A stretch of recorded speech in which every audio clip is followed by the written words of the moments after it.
तमाम बच्चों को मेरी तरफ से सलाम, प्यार और ढेर सारी दुआएं। बच्चों, कैसे हो आप सब? उम्मीद है कि तमाम बच्चे खुदावंद के फजल से बिल्कुल बाखैरियत हैं। याद रखिए कि हम आपके लिए मुसलसल दुआ करते हैं कि खुदावंद पाक आपको अपनी हिफाजत में रखे।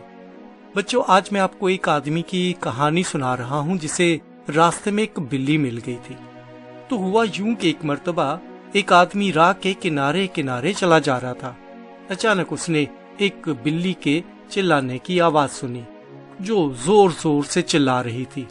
बिल्ली की आवाज से लगता था कि वो किसी मुसीबत में है। वो आदमी आवाज की सिमत में आगे बढ़ना शुरू हो गया और एक झाड़ी तक जा पहुंचा। बिल्ली की आवाज उसी झाड़ी में से आ रही थी। खैर, उसने झाड़ी के अंदर झांका तो देखा कि एक बिल्ली झाड़ी के अंदर बुरी तरह से फंसी हुई थी और वो वहां से निकलने के लिए बहुत कोशिश कर रही थी, लेकिन निकल ही नहीं पा रही थी। और इसी कोशिश के साथ साथ उसे तकलीफ हो रही थी, जिसकी वजह से वो मसलसल चिल्ला रही थी। उस आदमी को बिल्ली पर तरस आ गया। उसकी जगह कोई भी होता तो उसे भी तरस आ जाता। क्यों बच्चों, सही कहा ना मैंने? अगर आप में से कोई भी उस आदमी की जगह होता तो वो भी जरूर उस बिल्ली की मदद करने की कोशिश करता। उस आदमी ने भी बिल्ली की मदद करने का फैसला कर लिया। उसने बिल्ली को पकड़ा ताकि उसे वहां से बाहर निकाल सके। लेकिन ये क्या, बिल्ली ने डर के मारे उसके हाथ पर पंजा मार दिया। बिल्ली के पंजा मारने की वजह से उस शख्स का हाथ जख्मी हो गया। लेकिन बच्चों, उसने हिम्मत न हारी और बिल्ली को निकालने की दोबारा कोशिश की। बिल्ली ने दोबारा उसके हाथ पर पंजा मार दिया। इसके बावजूद उस आदमी ने दोबारा कोशिश की। एक दूसरा आदमी जो वहां से गुजर रहा था, वो तमाशा देखने के लिए ठहर गया कि देखूं कि क्या होता है। जब उसने देखा कि बिल्ली के बार बार पंजा मारने के बावजूद वो शख्स बिल्ली को निकालने की कोशिश कर रहा है, तो उसने कहा, ओ भाई, ओ बिल्ली को उसके हाल पर छोड़ दो। देखो, उसने तुम्हारे हाथों को जख्मी कर दिया है।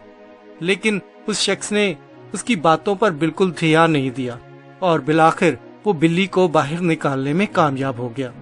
जब वो बिल्ली को बाहर निकाल चुका तो उस आदमी से मुखातिब हुआ जो उसे बिल्ली को बाहर निकालने से मना कर रहा था और उससे कहा, भाई, ये बिल्ली तो जानवर है। इसकी फितरत और आदत है कि जब ये अपने आप को खतरे में महसूस करती है तो पंजा मारती है। लेकिन हम तो इंसान हैं। हमारी फितरत में खुदावंद ने रहम और तरस रखा है।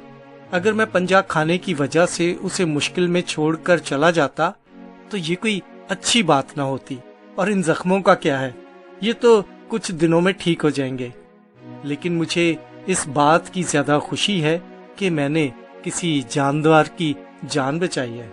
बच्चों, हमने इस कहानी से ये सबक सीखा है कि खुदावंद खुदा ने हमें तमाम मखलूकात से अफजल बनाया है और हमारे दिल में रहम, हमदर्दी और भलाई के जज्बात डाले हैं। इसलिए हमें हमेशा भलाई के लिए और दूसरों की मदद के लिए तैयार रहना चाहिए। बच्चों, मैं आपको ये भी बताना चाहता हूँ कि खुदा के पाक कलाम में इस हवाले से क्या लिखा है। याकूब के खत के 4 बाब की 17वीं आयत में लिखा है, बस जो कोई भलाई करना जानता है और नहीं करता, उसके लिए ये गुनाह है। जो बच्चे कलाम मुकद्दस को पढ़ सकते हैं वो इस आयत को जरूर पढ़ें और इस बात को ज़हन नशीन कर लें कि अगर हम भलाई कर सकते हैं लेकिन नहीं करते तो ये खुदा के नजदीक नापसंदीदा है। मत्ती 5 बाब 7 आयत में लिखा है, खूबसूरत तालीम हमारे लिए उसमें मौजूद है। खुदावंद यीशु मसीह फरमाते हैं, मुबारक हैं वो जो रहम दिल हैं, क्योंकि उन पर रहम किया जाएगा।